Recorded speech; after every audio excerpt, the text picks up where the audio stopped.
अस्सलाम वालेकुम। कैसे हैं आप? उम्मीद है सब ठीक ठाक होंगे और अपने अपने घरों में खुश और आबाद होंगे।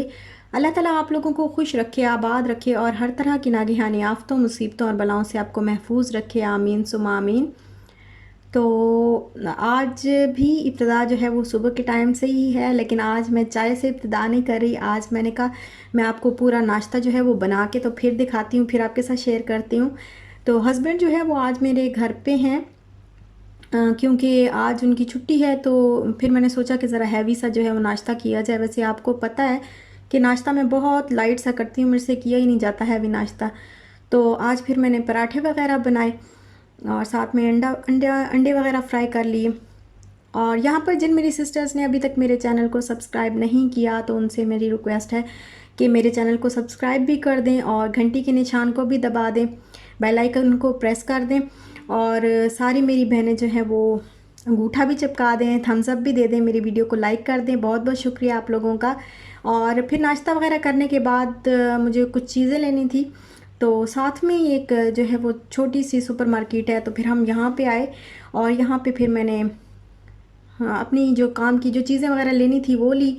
और ये बर्तन वगैरह सारे जो है यहाँ पे पड़े हैं, तो मैंने कहा मैं आपके साथ चलो शेयर कर लेती हूँ, दिखा देती हूँ आपको। और उसके बाद फिर स्टॉक जो है वो इतना गंदा हुआ हुआ था, ये देखें सारी इसके ऊपर जो है वो पका पका के चीज़ें गिरी हुई थी। और मैंने इसको क्लीन भी नहीं किया कि 2-3 दिन से, तो ऐसे वाइप भी नहीं किया। इवन के वाइप कर देते हैं तो पता नहीं क्या मसरूफियत थी कि वाइप करने का भी टाइम नहीं मिल रहा था। तो फिर मैंने इसको जिफ से अच्छी तरह साफ़ किया। इसको मैं जिफ से साफ़ करती हूँ, रगड़ के, तो सारी ग्रीस वगैरह जो है वो दूर हो जाती है। तो इसको मैंने अच्छी तरह क्लीन कर लिया। और क्लीन करने के बाद बस मैं बाकी शेल्फ़ जितने भी हैं वो भी सारे मैंने साफ़ कर लिए हैं। तो इसके बाद सिंक भी मैंने धो दिया अच्छी तरीके से और जिफ लगाया। फिर इस ये जो WD-40 जो है वो आपको नज़र आ रहा है, तो आज के व्लॉग का जो हीरो है वो यही WD-40 है। तो इसको मैंने सिंक को जो है वो भी अच्छी तरह धो लिया, इसके साथ साफ़ किया है, क्लीन किया है। क्योंकि आप मुझे बहुत सारी सिस्टर्स जो हैं वो मुझसे पूछ रही थी कि आप अपने क्लीनिंग आइटम्स आप कौन से यूज़ करती हैं, और आपकी जो सिंक के नीचे जो क्लीनिंग आइटम्स पड़े हैं आप उसके बारे में बताएं कि वो कौन कौन से आपने रखे हुए हैं। तो बाकी तो कोई ख़ास इतनी चीज़ें नहीं थी, लेकिन ये एक जो चीज़ थी मुझे लगा कि मुझे आपको इसके बारे में बताना चाहिए कि ये बहुत ज़बरदस्त चीज़ है और इस एक चीज़ से काफ़ी सारे मसले जो है वो हल हो जाते हैं। तो ये देखें, ये सारा जो किचन है वो मैंने क्लीन कर लिया है।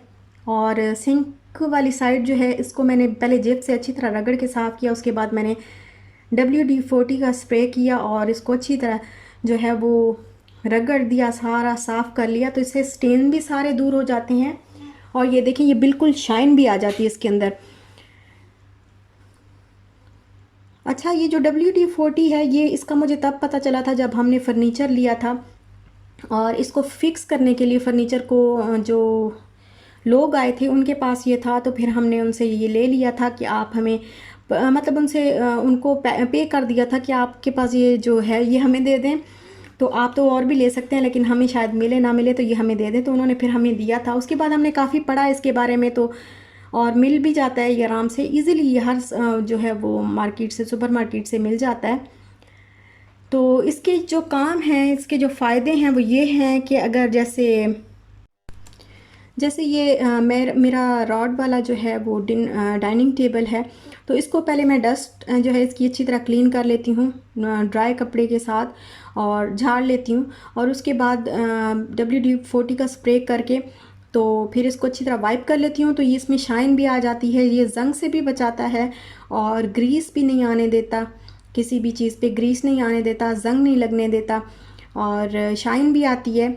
जैसे अगर कोई लॉक है आपका, घर के कोई ताले, बहुत बड़े बड़े ताले होते हैं, काफ़ी अरसे से पड़े होते हैं, उनमें ज़ंग लग जाता है और वो ओपन नहीं होते, तो आप इसका स्प्रे करें और उसके बाद जो है वो उसको ज़रा सा वाइप करके फिर उसको ओपन करें तो आराम से जो है वो लॉक वगैरह ओपन हो जाते हैं।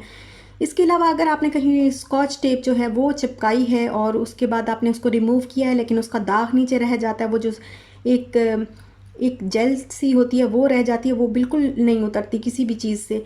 तो उसको वहाँ पे अगर आप स्प्रे करें तो वो बड़ी आराम से जो है वो उतर जाती है। मैंने अपनी विंडो पे लगाई थी। ये शाल जो है तब छोटी थी और विंडो का जो डोर है वो थोड़ा सा, वो जो लॉक है उसका ख़राब हो गया था, लूज़ हो गया था, तो फिर मैंने उस पर लगाई थी और टेप तो उसके दाग जो हैं वो पड़ गए थे। तो अभी मैंने उसको भी क्लीन करना है अपनी विंडो को इससे, तो वो भी क्लीन हो जाते हैं। इसके अलावा अगर जैसे कपड़े हैं, कपड़ों पे अगर आपके कोई दाग वगैरह लग गया, जैसे टमाटो का दाग है नहीं उतरता, या मैंगो का जो है वो दाग नहीं उतरता, या कोई ऐसे बहुत जो ज़िद्दी दाग जिसको बोलते हैं ना जो जिद्दी, अगर ज़िद्दी दाग लग गया है तो आप उस पर स्प्रे करें और उसको थोड़ा सा रगड़ के धो लें तो वो आराम से उतर जाएगा। और ज़िप जैसे होती है जैकेट्स वगैरह की, या किसी भी चीज़ की ज़िप है और वो अड़ गई है और नहीं ओपन हो रही, तो आप जो है उस पर भी स्प्रे करेंगे तो उससे भी ये आराम से उतर जाएगा। अच्छा सॉरी, आराम से वो जो है ओपन हो जाएगी ज़िप।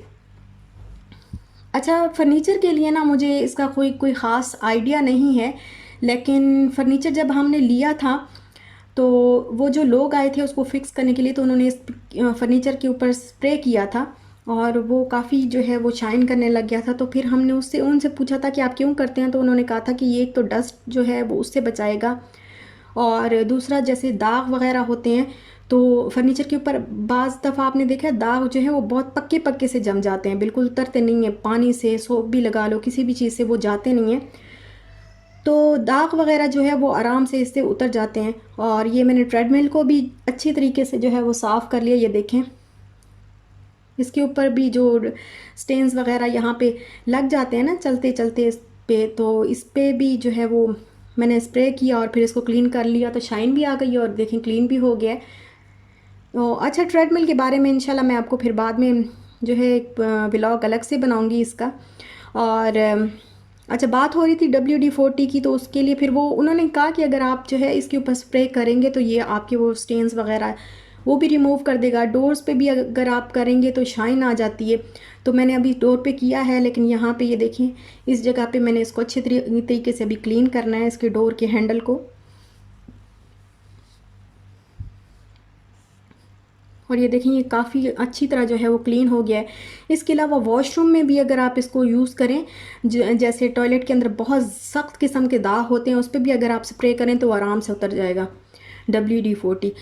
तो यहाँ पे जो है ये मैंने कौन सी प्रोडक्ट्स रखी हुई हैं आपने पूछा था, तो मैंने कहा मैं आपको बता दूँ, दिखा दूँ। तो ये मैंने एक बास्केट रखी हुई है, क्लीनिंग बास्केट, जिसमें ये जिफ है। और ये लिया था, बहुत पहले लिया था, ग्रीस अवे। तो ये कोई इतना अफेक्टिव तो नहीं है, लेकिन अब लिया है तो फिर मैं यूज़ कर रही हूँ इसको, लेकिन अफेक्टिव नहीं है, ग्रीस जाती नहीं है ज़्यादा इससे।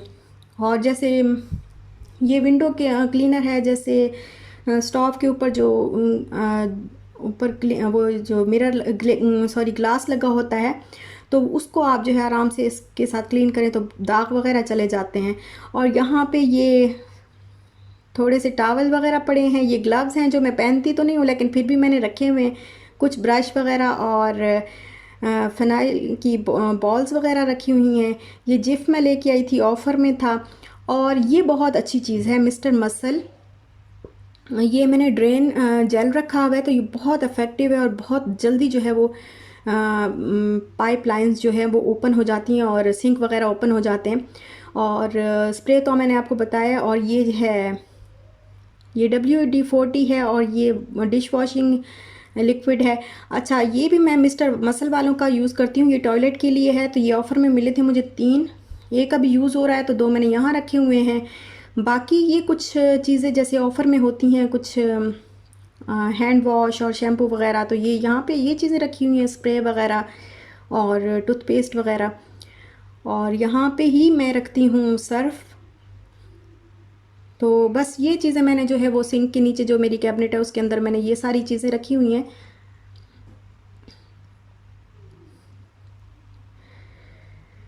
अच्छा, उसके बाद मुझे समझ नहीं आ रही थी कि मैं खाना क्या बनाऊं, तो आज मैक्रोनी जो है वो जहन में आया कि आज मैक्रोनी बना लेती हूँ।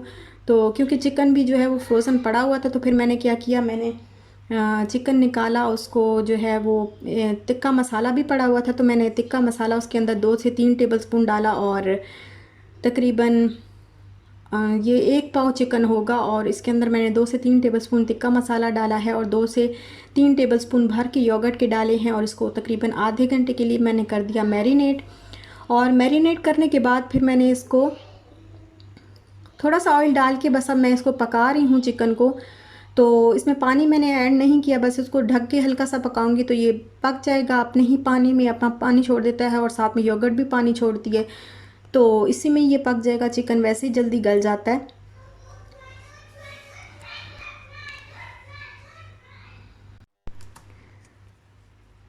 तो इसको बस ऐसे ही गल जाएगा और इसके बाद फिर मैंने कुछ वेजिटेबल्स वगैरह कट की हैं, जैसे कैप्सिकम हो गई, कैरेट, और एक अनियन जो है वो मीडियम साइज़ का वो स्लाइस में काट लिया है, स्लाइस शेप में। और थोड़ी सी मैंने कैबेज यूज़ की है। तो ग्रीन पीस भी डालते हैं लेकिन वो मैं इतना टाइम जो है वो नहीं था मेरे पास, बस मैंने जल्दी जल्दी बनाना था तो पहले उनको बॉईल करती या उनको गलने में थोड़ा टाइम लगता है, तो मैंने कहा बस जल्दी जो कुछ बन रहा है तो वो जल्दी से बना लेती हूँ। और ये चिकन जो है ये अब गल गया है तकरीबन।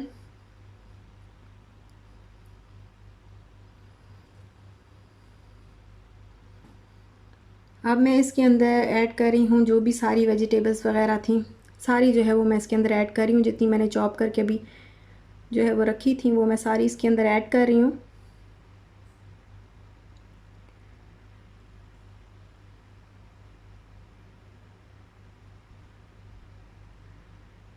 और इसको कर लूँगी मैं अच्छी तरह मिक्स। मैक्रोनी जो है वो मैंने ऑलरेडी बॉईल करके रख दिए हुए हैं और उनमें जब उनको बॉईल करते वक्त मैंने उसमें 1 टेबलस्पून सॉल्ट डाला था और 1 टेबलस्पून ही ऑयल डाला था पानी के अंदर, और फिर मैक्रोनी जो है वो बॉईल किए थे। तो इस तरह ये होता है कि वो चिपकते नहीं हैं एक दूसरे के साथ।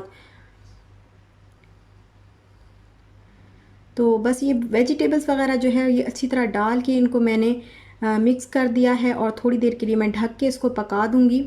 तो ये हल्की सी ज़रा गल जाएंगी, ज़्यादा बहुत ज़्यादा नहीं गलनी चाहिए, बस हल्की सी थोड़ी सी गलेंगी तो फिर मैं इसको उतार लूँगी।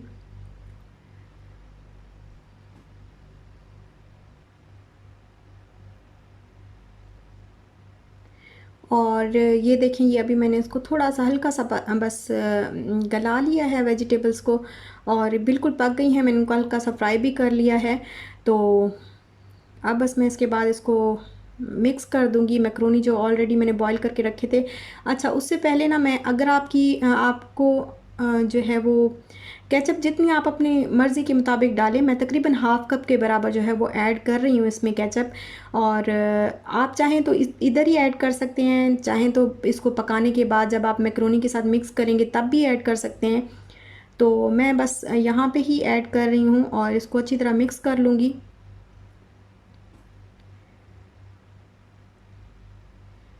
और केचप की और मायोनीज़ की कोई ख़ास जो है वो क्वांटिटी नहीं है, जितना आपका दिल करता है या जितना आप पसंद करते हैं तो आप उसके मुताबिक ही आप ऐड करें। वैसे हमें ज़रा केचप और मायोनीज़ जो है वो ज़्यादा अच्छी लगती है, ज़्यादा डली हुई हो, तो हम इसलिए ज़्यादा इसमें ऐड करते हैं केचप और मायोनीज़।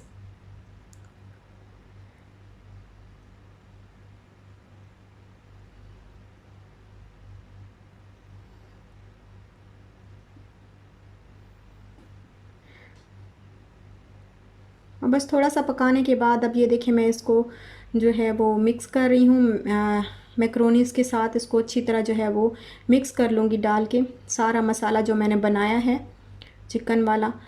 और मिक्स करने के बाद फिर मैं इसके अंदर मायोनीज़ भी ऐड कर दूँगी। मैं तकरीबन 4 टेबलस्पून के बराबर जो है वो मायोनीज़ ऐड करूँगी। आपका जितना दिल चाहे आप उतना ऐड कर लें।